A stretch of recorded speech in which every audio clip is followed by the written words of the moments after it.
Hello, I am Christy Bird. Welcome to our online Bible study for Fifth Avenue Baptist Church for the season of Advent.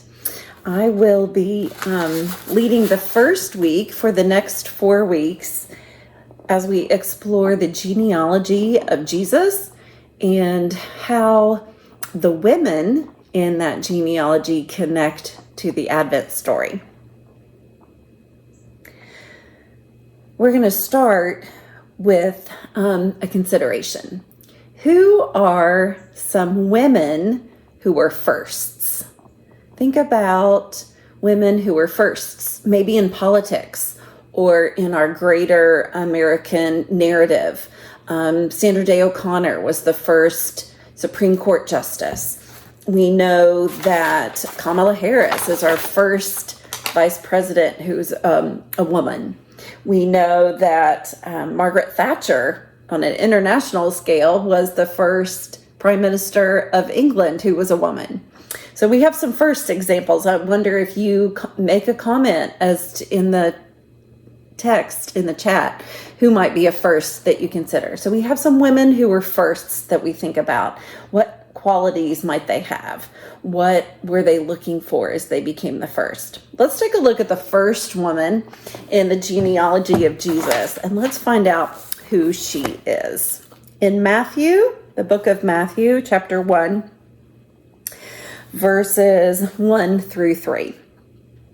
This is the genealogy of Jesus, the Messiah, the son of David, the son of Abraham.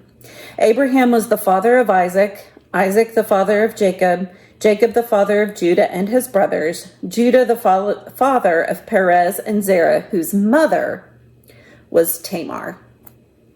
Perez, one of the sons of Tamar, the father of Hezron, Hezron the father of Ram. And the genealogy continues.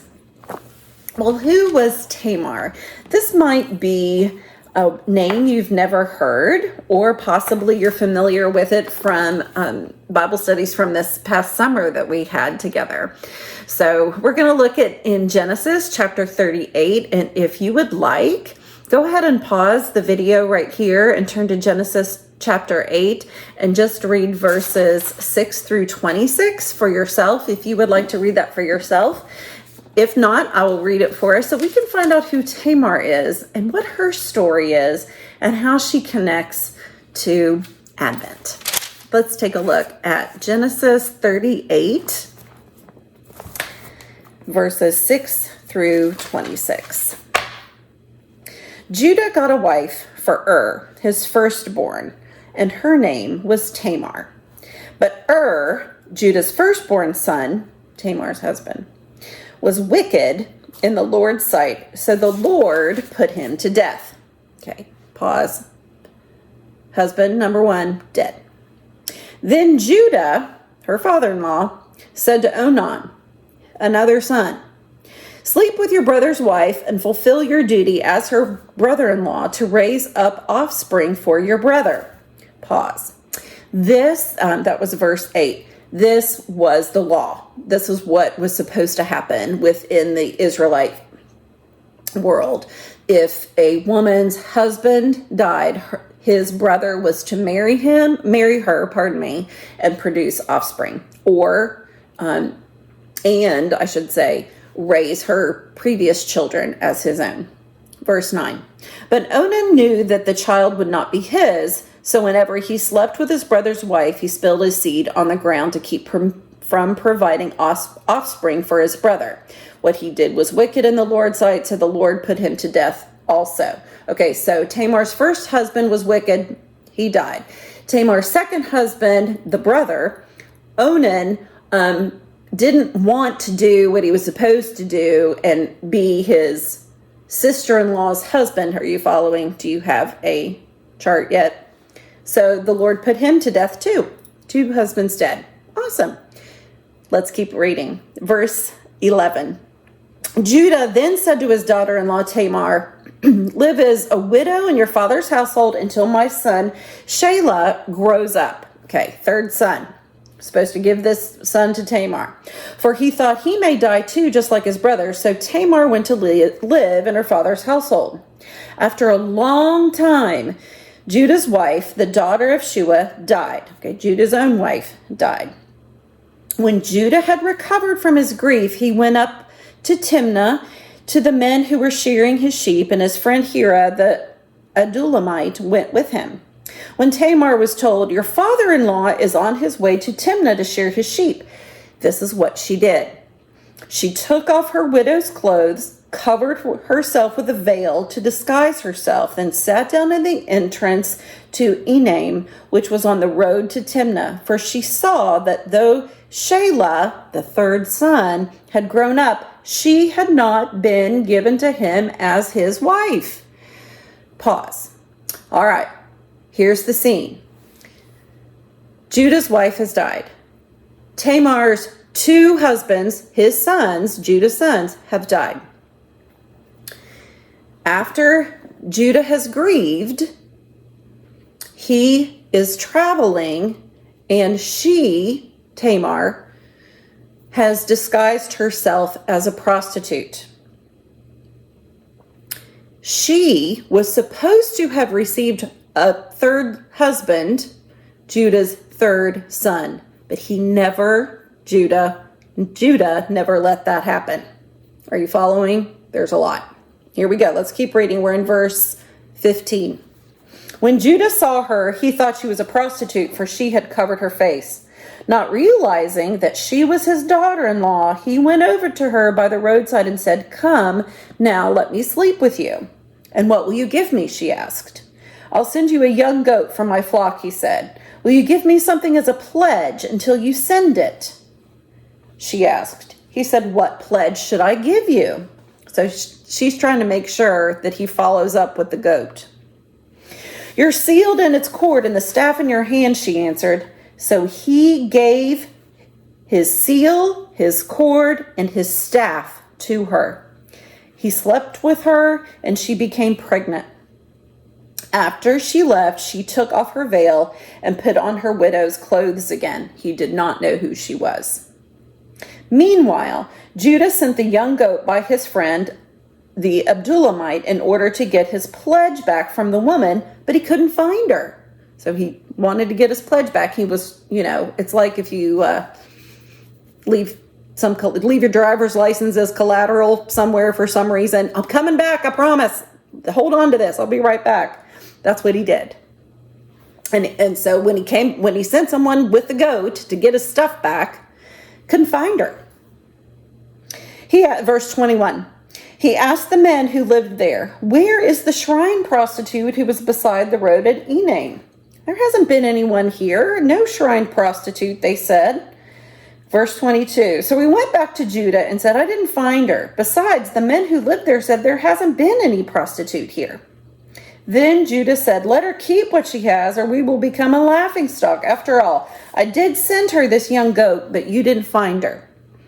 About 3 months later, Judah was told, "Your daughter-in-law Tamar is guilty of prostitution, and as a result, she is now pregnant." Okay, so he finds out that she is pregnant, and he has not given his third son to her, so he knows that she is acted as a prostitute according to the law of the time.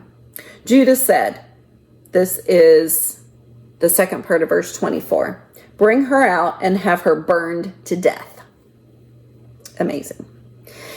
Verse 25, as she was being brought out, she sent a message to her father-in-law, Judah. "I am pregnant by the man who owns these." And she added, "See if you recognize whose seal, cord, and staff these are." Judah recognized them and said, "She is more righteous than I, since I wouldn't give her to my son, Shelah." And he did not sleep with her again. Okay, so this story, first of all, Tamar, God always uses a messy story, doesn't he? He uses a messy story to tell his narrative, to tell the Advent narrative. And the examples we have of women who were first that we might come to think of, those stories don't actually look like the story of Tamar, do they? But Tamar looked for something that Judah was not willing to give her. She found justice for herself and made things right for herself.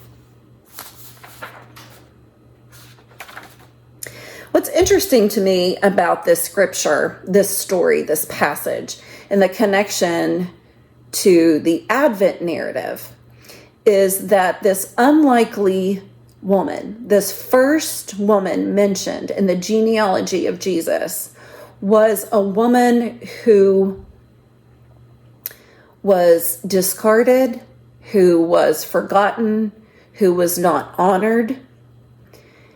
And yet her mention in the lineage of Jesus, her story with Judah was included, and the connection we can see is the coming of justice, that Jesus is who brings us justice. Things were not right for Tamar, and Judah recognized that. I love that he recognized in verse 26 that when he was called out on being the reason that he said she needed to be burned, to be killed, but he was the culprit. He was the reason. He recognized his own failing. And he said she was right in doing this. She was making this right. She saw my fallibility, and she saw how she was wronged, and she made sure for it to be right. It seems to me, though, that this was kind of a two wrongs make a right situation, doesn't it? I mean, I don't know. I really struggle with that thought of it being made right, of being just, but she was seeking justice. She sought justice in the wrong way, let's say, in my point of view, maybe, but nonetheless, she needed it. So then that requires us to ask ourselves, those around us who need justice, are we condemning them for seeking it the wrong way? Or are we preemptive in offering justice a good way, a right way? It's something to consider. Jesus is the bringer of justice, the bringer of hope in this first season of Advent. Let us consider who we can offer righteous justice with and alongside in good ways within this Advent season. Thank you. Thanks for joining us. We'll see you all next week.